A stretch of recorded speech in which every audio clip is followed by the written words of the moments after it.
Hello everyone, welcome to the non-stop learning where we learn English from Hindi. Guys, today's topic is type of phrasal verb and its practice because in previous video we have learned what is phrasal verb, what is its Hindi meaning and how to use it. Okay, so today we are going to learn how many types of phrasal verb, okay, and it's a practice. So before starting, I'd like to tell you if you're new to my channel, please like, subscribe and share this channel and press the bell icon so you get all the notification on time. So let's start.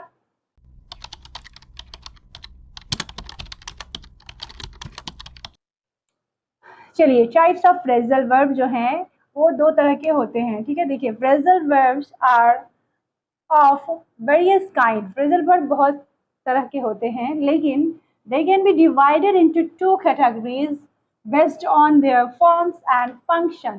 Form यानी कि इसके रूप और इसके काम के आधार पर इसे दो भागों में बांटा गया है।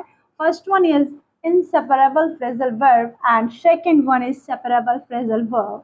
Here is an example. Look at here. Fuel supplies are sure to run out. देखिए फ्यूल जो है वो खत्म हो चुका है, फ्यूल का जो सप्लाई है वो खत्म हो चुका है। कल ही मैंने एक वीडियो डाला है, कोई चीज़ खत्म होने को हम क्या करते हैं, बोलते हैं ना we have run out of thing, कोई भी thing, we have run out of fuel supplies, ठीक है। तो यहाँ पे देखिए वही है, fuel supplies are sure to run out, ठीक है ना। तो मतलब कोई चीज़ खत्म होने के लिए हम रन आउट जो यूज़ करते हैं that is phrasal verb there, okay. और यहाँ इसे हम अलग नहीं कर सकते हैं, रन को अलग, आउट को अलग नहीं लिख सकते। जैसे कि रन गैस आउट ऐसा नहीं लिख सकते हैं, बीच में थिंग्स को नहीं घुसा सकते हैं, ठीक ना। तो ऐसे फ्रेजल वर्ब जिन्हें अलग नहीं किया जा सकता। फ्रेजल वर्ब में जो एक वर्ब होता है मेन वर्ब और दूसरा जो होता है वो उसे हम पार्टिकल्स कहते हैं। वो पार्टिकल या तो प्रीपोजिशन होंगे या तो एडवर्ब होंगे, ठीक है। तो जो वर्ब में पार्टिकल्स को अलग नहीं कर पाए तो ऐसे हम वर्ब को, ऐसे फ्रेजल वर्ब को हम इनसेपरेबल वर्ब कहते हैं, ठीक ना। जिन्हें अलग नहीं किया जा सका उन्हें इनसेपरेबल। फ्रेजल वर्ब दो काइंड के होते हैं, सेपरेबल एंड इनसेपरेबल। इनसेपरेबल कौन होंगे, जिन्हें अलग नहीं किया जाएगा। सेपरेबल क्या होंगे, जिन्हें अलग किया जा सकता है। अब इसमें देखिए fuel supplies are sure to run out, दोनों एक ही जगह है, पार्टिकल्स वर्ब प्लस पार्टिकल्स दोनों एक ही जगह, इन्हें अलग नहीं किया जा रहा है। पर इस सेंटेंस में देखिए mother told me to turn the television on, turn on मतलब टर्न ऑन ये फ्रेजल वर्ब है पूरा, लेकिन टर्न का यूज यहाँ किया गया, यानी कि वर्ब का यूज यहाँ किया गया है और बीच में जो ये आ गया है वर्ड टेलीविजन, उसके बाद यहाँ पे ऑन पार्टिकल का यूज किया गया है। तो कभी कभी फ्रेजल वर्ब अलग अलग भी यूज किए जाते हैं, मतलब इनको सेपरेट कर दिया गया, अलग कर दिया गया है। वर्ब को इधर, पार्टिकल को इधर, बीच में थिंग्स को घुसा दिया गया है, कोई ऑब्जेक्ट को घुसा दिया गया है, ठीक ना। तो ऐसे फ्रेजल वर्ब जिन्हें सेपरेट किया जा सके उन्हें हम सेपरेबल फ्रेजल वर्ब कहते हैं। I hope it's clear to you guys. अगर वीडियो पसंद आ रहा है तो इसे शेयर करें, लाइक करें, ठीक है। You can take screenshot. चलिए बढ़ते हैं आगे। लुक एट हियर, यहाँ पे कुछ सेंटेंसेस हैं, देखिए यहाँ पे देखिए put off, turn off, turn on, put together, clean up. ये सारे वर्ड हैं जो हमने ऑलरेडी सीख चुका है कि फ्रेजल वर्ब इन सभी का क्या मतलब होता है, इन सभी के सिनोनिम्स क्या होते हैं। तो देखिए कहाँ पे सेपरेबल और कहाँ पे इनसेपरेबल फ्रेजल वर्ब का यूज हम करते हैं वो सीखते हैं, ठीक है। जैसे यहाँ पे देखिए दो ठो डैश है, ठीक है ना।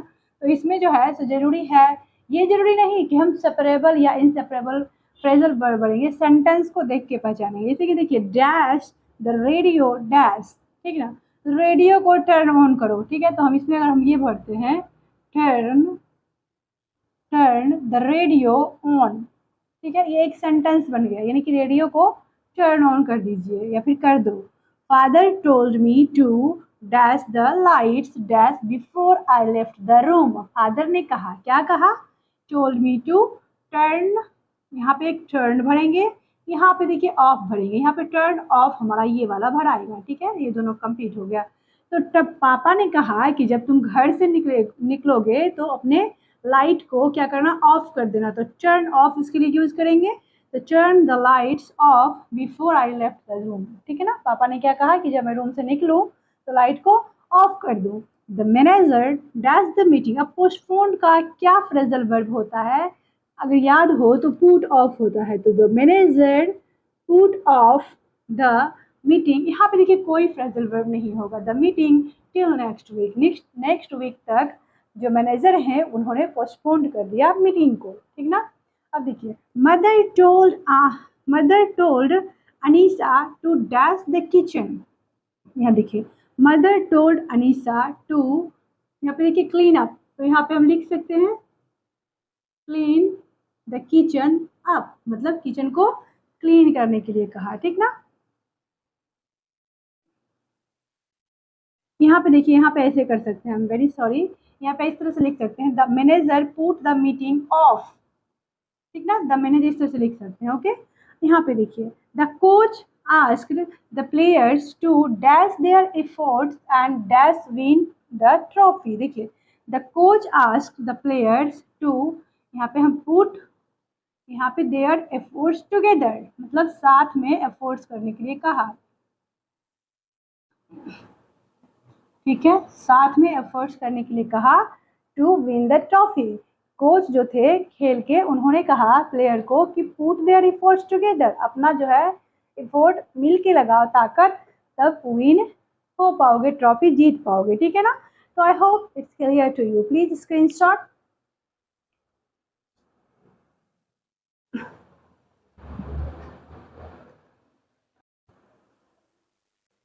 यहाँ पे देखिए मेरे पास है कुछ फ्रेजल वर्ड जो मैंने लिखा है, और हिंदी मीनिंग भी साथ ही लिखा है, बिकॉज हिंदी में नहीं लिखा, हिंदी में हम समझेंगे ताकि आपको ट्रांसलेशन बनाने में आसानी हो। देखिए फ्रेजल वर्ड और मीनिंग ये है, ठीक है। तो देखिए कट डाउन का मतलब होता है रिड्यूस, कोई भी चीज़ कम होना, ठीक ना, कोई भी चीज़ कम होना को बोलते हैं हम कट डाउन या फिर रिड्यूस, ठीक ना।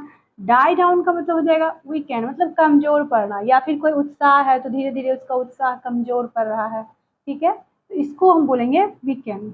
बाउंस बैक मतलब recover from a problem, means कोई भी बीमारी या परेशानी से छुटकारा पाना को हम बोलेंगे बाउंस बैक। आस्क आउट मतलब इनवाइट, किसी को आप स्पेशल इनवाइट कर रहे हो, खास करके निमंत्रण दे रहे हो, तब हम यूज़ करेंगे आस्क आउट। आस्क फॉर मतलब रिक्वेस्ट, किसी भी चीज़ के लिए रिक्वेस्ट करना। मेकअप फॉर मतलब जैसे बोलते हैं ना कि मेकअप कर लेंगे, मीन्स कॉम्पेंसेट मीन्स भरपाई करना, ठीक है ना। मैशअप कमिट एंड एरर, कोई बड़ा सा गलती कर देना, मिस्टेक कर देना। रूल आउट मीन्स एक्सक्लूड, अब कोई भी रूल जो सूची वगैरह होता है उसे कैंसिल करना, उसे रद्द करना, उसे बाहर निकालना, एक्सक्लूड कर देना, ठीक ना। रन इनटू, एक्सक्लूड का मतलब ये होता है बाहर निकालना। Run into met someone unexpectedly, मतलब अचानक से किसी मेले में आपको कोई मिल गया, तब हम बोलेंगे रन इनटू, ठीक ना, जिस कोई मिल गया, मेला में गए कोई मिल गया। लीव आउट एक्सक्लूड, यहाँ पे देखिए किसी आदमी को जो है सो एक्सक्लूड करना, बाहर निकालना, तब हम लीव आउट का यूज़ करेंगे। लेकिन कोई सूची को, कोई कागजी सामान को एक्सक्लूड करेंगे तब हम रूल आउट, ठीक है। यहाँ पे देखिए रूल, ये आउट जो है पार्टिकल सेम है बट वर्ब अलग है, ठीक है। ड्रेसअप, किसी स्पेशल ओकेजन के लिए जब सज धज के तैयार करते हैं, कोई स्पेशल ड्रेस पहनते हैं, तब हम बोलते हैं dress up. Wear special clothes. Do without मतलब किसी चीज़ के बिना सर्वाइव करना, जैसे कि कलम के बिना लिखना, किसी से मांग चांग के, ठीक ना। Join in participle, join in sorry participate means किसी चीज़ में पार्टिसिपेट करना, खेल प्रतियोगिता हो या फिर स्पोकन इंग्लिश की प्रतियोगिता हो, उसमें पार्टिसिपेट करना। Keep back hide something means कोई चीज़ छिपाना। तो गाइज ये है हमारे आज के phrasal verb and it's meaning. तो आप कोशिश कीजिएगा कि कोई एक फ्रेजल वर्ब जो आपको सबसे इजी लगे, जैसे कि रन इनटू ही ले लीजिए, मेट समवन अनएक्सपेक्टेडली, तो इसे हम बोल सकते हैं कि I ran into yesterday Meera in the market, ऐसे बोल सकते हैं। तो चलिए आप भी रन इनटू से कोई एक अनदर सेंटेंस बना करके कमेंट बॉक्स में मेंशन करिएगा। So it's all for today, मिलते हैं नेक्स्ट वीडियो में। Till then keep watching, keep learning, and thanks for watching.